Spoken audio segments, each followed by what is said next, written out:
জলবায়ুর বিরূপ প্রভাবে ভুগছে গোটা বিশ্ব। কোথাও তীব্র গরম, কোথাও বা অতিবৃষ্টিতে বন্যা, কোথাও খরা, আবার কোথাও পাহাড় ধস। প্রকৃতির ভয়াল এ পরিস্থিতি থেকে রক্ষা পাচ্ছে না প্রতিবেশী ভারতের কলকাতা শহরও। তীব্র গরমে নাভিশ্বাস সেখানকার সাধারণ মানুষের। সবচেয়ে বেশি কষ্টে রয়েছেন খেটে খাওয়া দিনমজুররা।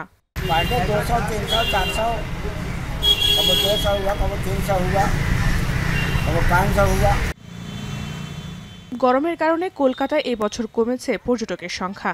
Dharmatala, New Market, Victoria, racecourse Maidan সহ বিভিন্ন স্থানে আগের মতো আনাগোনা নেই দর্শনার্থীদের।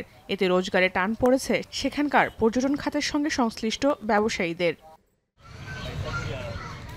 স্থানীয় ক্ষুদ্র ব্যবসায়ীরা বলছেন, গেল বছরের তুলনায় তাদের বিক্রি কমেছে অনেক, তাই লাভের পরিমাণও কম। তবে রোববার ছুটির দিনে বিক্রি কিছুটা বাড়ে।